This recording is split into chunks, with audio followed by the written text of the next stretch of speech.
After hitting $60,000, Bitcoin increased to 68, gaining more than 10% in the market. But now we're sitting at 66,000. Let's check out the market data and see what's going on.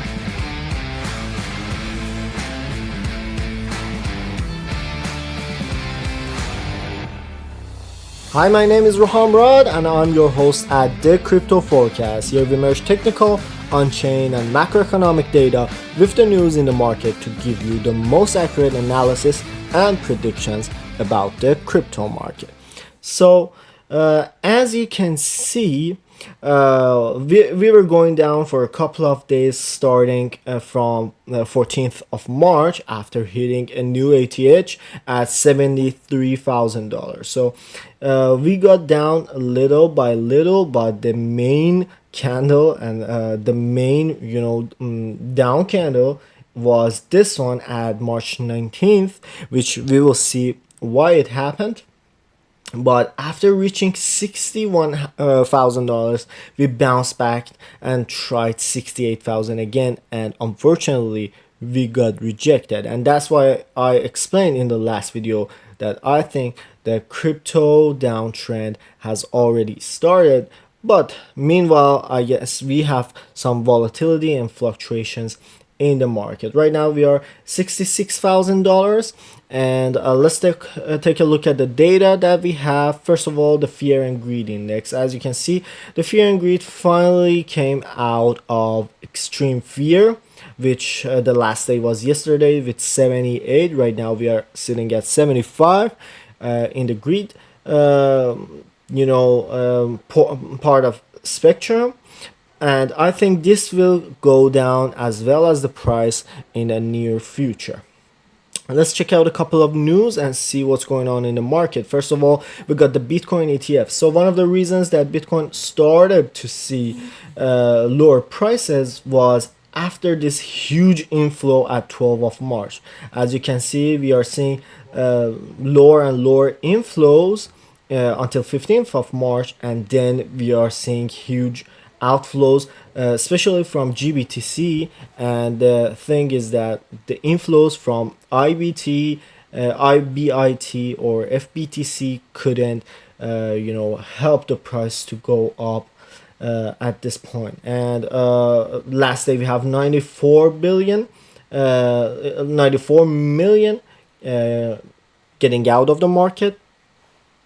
So overall, it shows why the market came down in the past few days. But there were a couple of other data that showed us why it came back down, and now we're going to see them, as well as why we can gain a little bit of momentum just before the halving, which will happen in 30 days or less.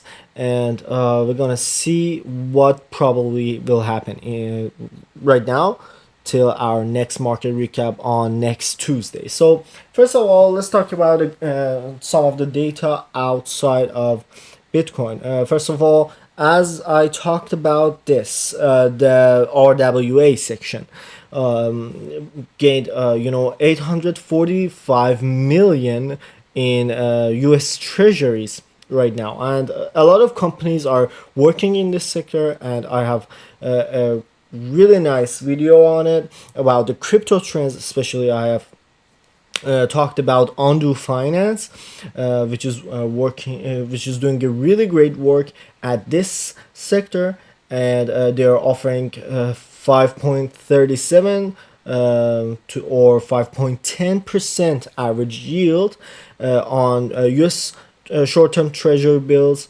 which could really help the market gain attraction from normal people, from people who are already outside of this place. And I think we could see this sector, especially RWA, to grow more in 2024 and 2025. The next thing we have is OKEX terminating its services in India. And there are a lot of regulatory things going on in India. A lot of companies are closing their sections, and OKEX is the new target for them. and they asked their users to withdraw their assets until April 30. Let's look at some on-chain data together and see what is happening. So first data that I'm going to check is NUPL. So as you can see, the NUPL reached a peak here, and now we are seeing a start of a downtrend on NUPL. Although we gained a little bit of momentum after the rise we saw in the past 2 days, but now, as you can see, the whole momentum has shifted. We have seen this in fear and greed as well. Keep this data in mind. The next data that we're gonna check is aSOPR. So after peaking several times while the price was going up in the last month, we are now seeing a shift in the trend. Even we saw a day that people realized losses, even in this bull market, and the index came under 1. But we are gaining a little bit of momentum at this one, which makes me bullish for a few more days. I think this momentum could potentially help the price go higher and higher, but we have to see. The next data that we're gonna check together is CDD, my favorite. So after peaking, higher and higher at these points. Now we are seeing the index settling down between 15 million and 30 million at this point. It shows that there is less FOMO in the market and less long-term holders are selling at this point. But if the index hits a new peak in the following days, this could show that long-term holders are still selling, and they could put a lot of downward pressure to other investors, especially new ones. Next data that we're gonna check is the open interest. Open interest hit higher and higher numbers as the price was going up in the past month, but as you can see, we are slowly coming back down. We are fluctuating between 15 to 16 billion dollars at this point. I think this will probably continue for a little bit longer until we see a huge decrease in this one. And the next data that we could check to see a sense that where people are thinking the market will go in the taker of buy and sell ratio of the taker. So as you can see, while we were going down and we were nearing 61,000, we hit a really low point in this index, but then as the price gained momentum again, we saw a kind of comeback in the price point, and now the momentum in the past 2 days has been good, and I think this could continue a little upward trend, but this probably won't take the price longer and more to crazy numbers like 80,000, 100,000. I don't think that kind of thing could happen. So one of the key things that I want to check today is the week on chain from Glassnode, an article that talks about how the Dencon update affected Ethereum right now and how it could affect its future. It had a couple of points that I thought was really interesting. First of all, as you can see, until Dencon update, there were 67% active users on Ethereum's mainnet, and Optimism and Arbitrum, the two main characters and players in Layer 2 section, had 9.8% of the users, and Arbitrum with 24.3% of the users. But this will probably change in the near future, as these protocols, prices, and transaction costs have already came down massively. Let's check out this one first. Look at this data. So the Arbitrum network has simple transactions have come down to only 10 cents. Optimism and StarkNet are seeing less than a cent, prices on transactions, but Polygon EVM, which is crazy to see, is seeing even higher prices. But overall, the whole cost of transactions are coming down, which could help investors come to these networks from the mainnet and use less gas fees to transact, and even transact more because of this incentive. But let's check out this one. So this obviously helps the average TPS of the network as well. So as you can see, the average TPS of Ethereum is about 13 to 14 transactions per second. The rollups are doing 46 right now.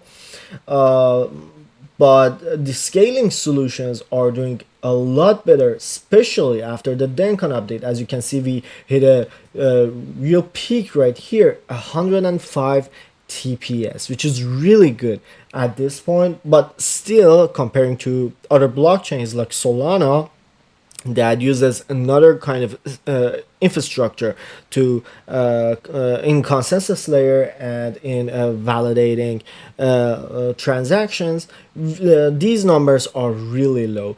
But I think the trust of the community could help Ethereum a lot in this point of the market.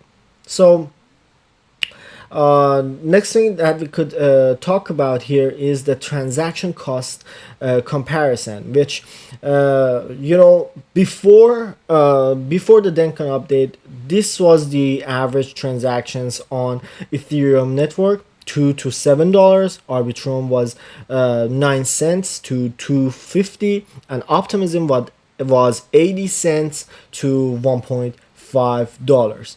And this relative chart shows that when the price was higher for transacting on Ethereum network, we have seen higher prices on Arbitrum and Optimism fees as well. So with Dencon update, now we can actually see this data getting in two different ways. Now layer 2s are not so much dependent on the cost price of fee price of Ethereum, and they could have their own separate ways. So another thing that caught my eye here is that they're putting ceilings for how much Ethereum could issue in every day to the validators of to validators and stakers in the protocol and blockchain. The net flow of average 1,300 validators per day we had after the Shanghai update, but we are seeing this number getting flattened, and we are not seeing any more crazy rise like what we had over here, which obviously could lead to less issuance of Ethereum, and Ethereum having because of the burning system having a deflationary status, which could help price even go higher because the supply is getting lowered and lowered. So as you can see, the 1.15 million ETH was issued since last October of 2022, but until March of 2024, and we can see 1.56 ETH burned in this period of time, which is a lot more than the issuance, and it shows a great prospect for the future of ETH. And the last thing, as you can see, as you got update and update after update, we are seeing less issuance of the whole supply of Ethereum, especially after the London hard fork to merge. And now that the Dencon update is live, we are seeing even minus inflation, which is obviously deflationary positions. The exact price is, I guess, minus 0.28, which is really good for the price of Ethereum in the long term. So thank you for being with me in this video. I hope you learned something from this. I have to say, this is not a financial advice, this is just for education. And don't forget to like, subscribe, and send this to your fellow crypto fans, and they could use this data on their trades as well. The next video is gonna be about the best layer 2 projects on Ethereum network, which will probably help best DEXs on Ethereum network, which could help you a lot. And I will see you then on Sunday. Have a good day.